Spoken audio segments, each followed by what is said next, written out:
300 billion barrels of oil. This is the largest number of oil reserves held by a single country that was once the fourth richest country on the planet, but it's now the Western Hemisphere's poorest country. Whenever someone filled up their gas tank, a few cents of every dollar spent would go to this country that many people couldn't locate on a map. Its petroleum industry has dominated practically every part of your life in some shape or form. And it's precisely because of this that this country has the craziest economy on the planet. People of this country appear to defy economic logic and reasoning in several ways. They rarely preserve money because they like to spend it as soon as they receive it. Depending on how you exchange your money, the many flashy hotels can be the most costly or the cheapest in the world. It has the world's greatest proven oil reserves, but the average citizen lost 8.7 kilograms owing to food shortages in 2017. It generates basically nothing that it consumes because almost everything important is imported. The incredibly rich, bizarre, and horrific economic narrative has only one fundamental cause: its massive quantity of crude oil and its corrupting effect on people in authority. This is the tale of Venezuela, one of the world's poorest countries while having a rich geological heritage, and how it experienced the worst economic catastrophe in contemporary history. But to comprehend, we would need to first have a basic understanding of this country's topography. Chapter 1. Regions. Humanity has established a common addiction over the last 200 years: natural resources for energy generation. Specifically, oil and gas have permeated every area of our existence, from transportation and heavy industry to energy generation and plastics production. There's a reason why oil is often referred to as black gold, since this scarce resource has become an important component of global economics and political maneuvering. While many people conceive the Middle East as the epicenter of global oil production and consequently a continual source of power-hungry instability, the world's largest proven oil reserves are actually found in Venezuela. Venezuela essentially got the golden prize in a global lottery for geographical proximity to oil supplies. Venezuela has control over 5 key oil reserve formations, some of which are mind-bogglingly large: the Maracaibo Basin, the Parina-Sapur Basin, the Falcon Basin, the Oficina Formation, and the Orinoco Oil Sand Belt. The Maracaibo Basin attracts the most attention because it's where its country's first oil seeps were discovered, and it remains the hub of Venezuela's oil production. The La Luna Formation, a Cretaceous-era source rock formation found beneath Venezuela and parts of Colombia, underpins several of these oil reserves and important locations. In petroleum geology, source rock refers to a rock where hydrocarbons have been produced or are capable of forming. This La Luna source rock is exceptionally rich in hydrocarbons as well as limey and organic rich. The majority of the organic stuff in these deposits is produced by algae, plankton, bacteria, and plant material. These organic substances will begin to leak crude oil and gas in various forms under severe pressures and depths. These hydrocarbons can collect due to a combination of favourable geological conditions, including source rock, reservoir, trap, seal, and migration channel. The hydrocarbons are found in the source rock, while the reservoir is a layer of porous rock that can hold the emitted hydrocarbons. There must be a trap to catch the oil and gas, as well as a seal to keep the oil and gas from leaking or escaping. Finally, there must be a migration path for the oil and gas to reach the reservoir. All 5 of these characteristics can be found across Venezuela, mainly in the big basins described above. Depending on the type of source rock and environmental conditions, these reservoirs may hold different forms of gas. For example, the Orinoco Oil Sand Belt is the world's greatest deposit of heavy crude oil, containing up to 1,200 billion barrels, roughly equivalent to the rest of the world's light oil reserves. Extraction of heavy crude from oil sands, on the other hand, is an expensive and inefficient operation. But extraction of oil in the Maracaibo Basin, where the oil seep is near the surface, is considerably easier. The Maracaibo Basin comprises around 15% of Venezuela's proven oil reserves, and it accounts for over 50% of the country's crude oil exports. Overall, Venezuela has the potential to be the world's oil superpower, with more than 303 billion barrels of proven oil reserves and another 500 billion barrels recoverable from the Orinoco oil belt. In comparison, Saudi Arabia possesses approximately 270 billion barrels of confirmed oil reserves, as well as an estimated 90 billion barrels from unexplored sources. In other words, Venezuela's entire oil reserves, both confirmed and unproven, exceed that of Saudi Arabia. Venezuela virtually took home the top prize in the international lottery for being close to energy supplies. Venezuela has control over 5 major formations of oil reserves, some of which are incredibly large. Although oil wasn't found in Venezuela until 1922, the Maracaibo Basin is the region that draws the greatest interest because it's where oil seeps were first found in Venezuela and where oil production is still centred today. Chapter 2. The Timeline. Venezuela's development as a petrostate is marked by several economic and political turning points. Locating oil. At La Rosa, a field in the Maracaibo Basin, Royal Dutch Shell scientists hit oil in 1922. The oil blew out at a then extraordinary rate of 100,000 barrels per day. Within a few years, more than 100 international corporations, backed by dictator General Juan Vicente Gomez, were extracting oil, 1908 to 1935. During the 1920s, annual output increased from slightly more than 1 million barrels to 137 million, placing Venezuela second only to the United States in total output by 1929. By the time Gomez died in 1935, the Venezuelan bolivar had skyrocketed, and oil had pushed other sectors aside to account for 90% of exports. Taking back oil rents. By the 1930s, only 3 foreign companies, Royal Dutch Shell, Gulf and Standard Oil, had captured 98% of the Venezuelan oil market. Gomez's successors attempted to reorganise the oil industry to transfer profits into government coffers. The Hydrocarbons Law of 1943 was the first move in that direction, mandating foreign corporations to give the state half of their oil profits. The government's income has surged 6-fold in 5 years. Pact of Punto Fijo. Venezuela elected its first stable democratic administration in 1958, following a succession of military dictatorships. That same year, Venezuela's 3 major political parties signed the Punto Fijo Accord, which guaranteed that state jobs and, more importantly, oil rents would be distributed in proportion to vote results. While the accord attempted to prevent dictatorship and bring about democratic stability, it also ensured that oil income would be concentrated in the hands of the state. OPEC.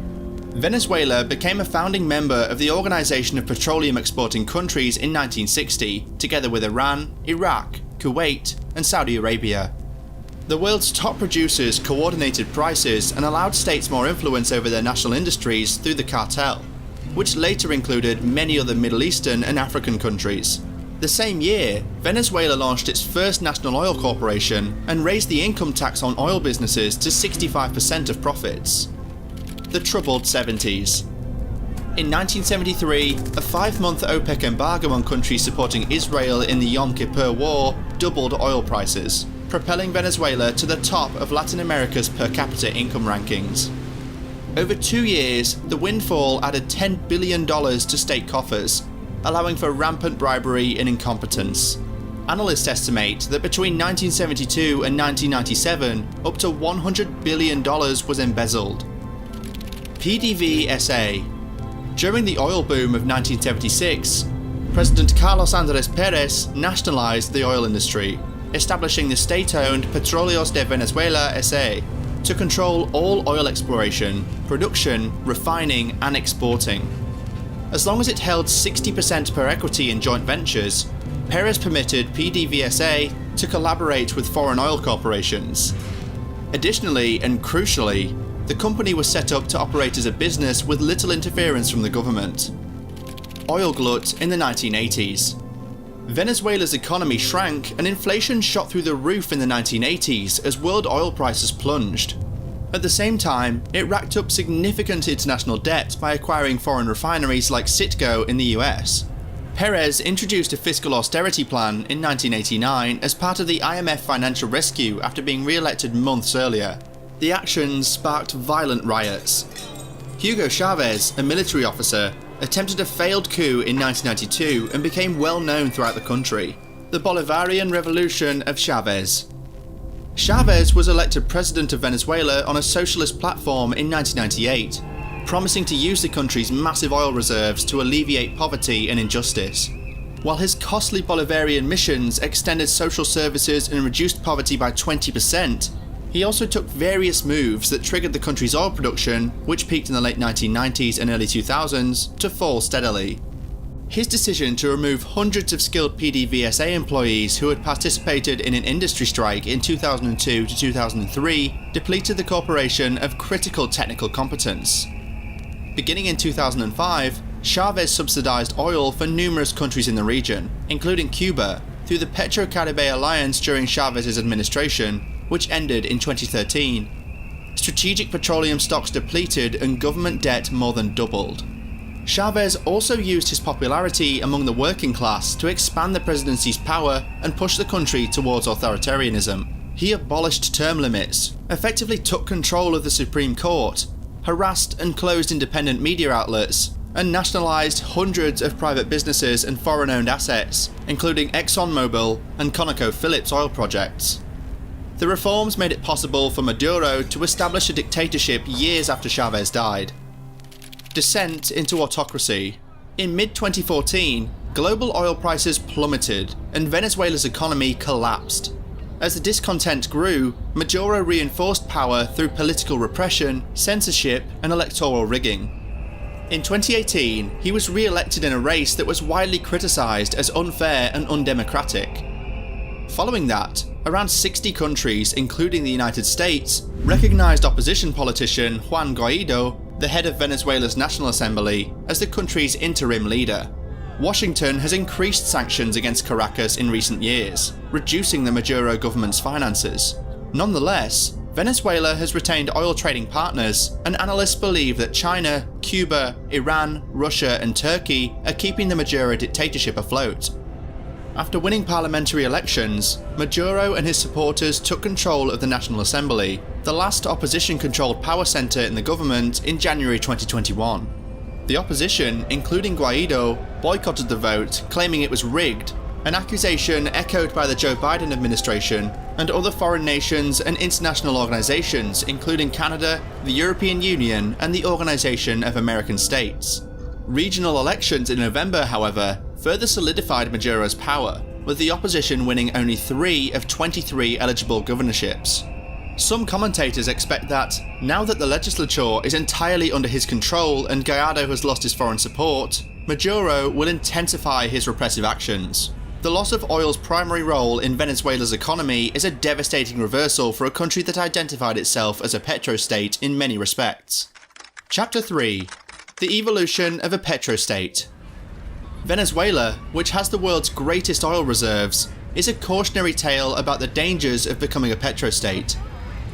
Oil has taken Venezuela on an exhilarating but risky boom and bust trip since its discovery in the 1920s, providing lessons for other resource-rich states. Decades of terrible governance have led to the economic and political devastation of what was once one of Latin America's most wealthy countries. If Venezuela is to recover from its crisis, analysts say that the government must put in place procedures that encourage productive investment of the country's massive oil income. A country is referred to as a petrostate if it possesses several interconnected characteristics. Its government is heavily dependent on the export of oil and natural gas. Its elite minority holds a disproportionate amount of economic and political power. Its political institutions are weak and unaccountable, and corruption is pervasive. Algeria, Kazakhstan, Mexico, Oman, Qatar, Russia, Saudi Arabia, the United Arab Emirates, and Venezuela are among the nations that are frequently referred to as petrostates. Although many countries in this list are rich, what lies behind a failed petrostate? Chapter 4. The economics of a failed petrostate. Petrostates are assumed to be subject to what economists refer to as Dutch sickness, a term created in the 1970s following the discovery of natural gas in the North Sea by the Netherlands. A resource boom in a troubled country attracts substantial inflows of foreign capital, causing the local currency to appreciate and imports to become more affordable. This diverts labour and capital away from sectors of the economy that economists believe is more crucial for growth and competitiveness, such as agriculture and manufacturing. As these labour-intensive export businesses falter, unemployment may rise, and the country may become over-reliant on natural resource exports. In extreme circumstances, a petrostate forgoes domestic oil extraction and instead gets the majority of its oil wealth from heavy taxes levied on foreign drillers. Petrostate economies are then extremely sensitive to volatile global oil price swings and capital flight. The so-called resource curse has an impact on governance as well. Because petrostates rely more on export income and less on taxes, government-citizen relations are frequently strained. The timing of the resource boom may aggravate the problem. According to experts, Venezuela is the prototypical failed petrostate. More than a century after it was discovered, oil continues to dominate the country's fortunes. Oil prices fell from more than $100 per barrel in 2014 to less than $30 per barrel in early 2016, plunging Venezuela into an economic and political quagmire. Since then, things have only gotten worse. Several bleak signs tell the story. Dependence on oil. Oil sales account for 99% of export revenues and about 1/4 of GDP. Production is decreasing. Due to a lack of proper investment and maintenance, oil output fell to its lowest levels in decades in 2020, albeit output is slowly increasing again. The economy is deteriorating. GDP fell by about 2/3 between 2014 and 2020, and scientists predict that if global demand for oil remains low due to the coronavirus pandemic, it will fall by another 5% in 2022. On the other hand, some researchers believe that Venezuela's economy would develop slowly in 2022. Debt is skyrocketing. Venezuela is believed to have a debt burden of $150 billion or more. Hyperinflation. The annual rate of inflation is 1,946%. This is for playing cards. It's worth nothing. It's just for playing cards. Autocracy is spreading. President Nicolás Maduro and his cronies have breached core democratic principles to keep power. These factors, combined with international sanctions and the coronavirus epidemic, have created a horrific humanitarian crisis, resulting in significant shortages of basic items such as food, drinking water, gasoline, and medical supplies. The highest percentage of extreme poverty in Latin America, at 77% of Venezuela's 28 million citizens, is reported in a September 2021 study. Nearly 6 million Venezuelans have emigrated outside their country since 2014, and some of those nations have given them temporary residency. Since the coronavirus pandemic started, more than 130,000 migrants from Venezuela have, nevertheless, returned home, after many losing their employment in other Latin American nations. Chapter 5: Current Situation. Wells that once accessed the world's greatest petroleum reserves have been abandoned or left to flare noxious gases that create an orange glow over struggling oil communities. Refineries that formerly processed oil for export are now rusted hulks spewing crude that blackens shorelines and coats the ocean in an oily sheen. Fuel scarcity has brought the country to a halt. Long lineups form at gas pumps. Venezuela's huge oil sector, which moulded the country and the international energy market for a century, has ground to a standstill, with years of severe mismanagement and American sanctions reducing output to a trickle. According to many commentators, the collapse has put an end to Venezuela's time as an energy superpower by leaving behind a ruined economy and a ravaged environment. According to Pilar Navarro, an economist based in Caracas, the nation that a decade ago was the largest producer in Latin America, earning about $90 billion a year from oil exports, is expected to net about $2.3 billion by the end of 2022. Less than the total amount that Venezuelan migrants who fled the country's economic devastation will send back home to support their families. After sanctions caused the majority of oil firms to cease drilling for or purchasing Venezuelan oil, production is at its lowest point in over a century. Analysts warn that even this trickle of production may soon dry up. A country that matched the United States for regional importance just a decade ago has declined beyond recognition. It is also deconstructing a national culture defined by oil, a seemingly infinite supply of revenue that previously fueled huge public works projects and ubiquitous graft, generous scholarships, and showy shopping excursions to Miami. Crippling gasoline shortages have sparked dozens of daily rallies across most Venezuelan states. Periodic fuel shipments from Iran, paid for with the country's remaining gold reserves, create a semblance of normalcy in Caracas for a few weeks at a time. Residents in the countryside, on the other hand, have disobeyed the government by blocking highways and clashing with police to get the small amount of petroleum they need to survive. This sticky black crude that once supplied jobs and social mobility is harming residents' livelihoods in Venezuela's oil towns. Chapter 6. What is the lesson in this case for others? According to researchers, a nation that finds a resource after establishing strong democratic institutions is typically better equipped to evade the resource curse. In Norway, for instance, robust institutions have contributed to the nation's consistent economic expansion since the 1960s, when large oil deposits in the North Sea were discovered, according to Carl's book.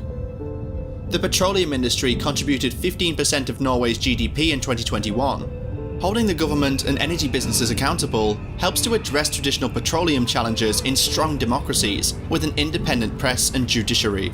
It is significantly more difficult to avoid the curse if a nation discovers oil or another resource before building its national infrastructure. Low-income and developing nations can, however, attempt corrective actions if they are willing. For example, according to Columbia University's Jeffrey Sachs, a specialist on economic development, the government's overarching goal should be to use oil earnings responsibly to support outlays on public goods that serve as a foundation for private investment and long-term growth. This can be accomplished monetarily through broad-based investments in international assets, or physically through infrastructure construction and workforce education. According to Sachs, transparency is critical in all this. Many resource-rich governments, such as Norway and Saudi Arabia, have formed sovereign wealth funds, or SWF, to manage their investments. SWFs handle around $9 trillion in assets globally. Analysts predict that a global move away from fossil fuel energy and toward renewables like solar and wind will push petrostates to diversify their economies. Nearly 200 countries, including Venezuela, have signed on to the Paris Agreement, a legally binding convention requiring states to make specific promises to combat climate change.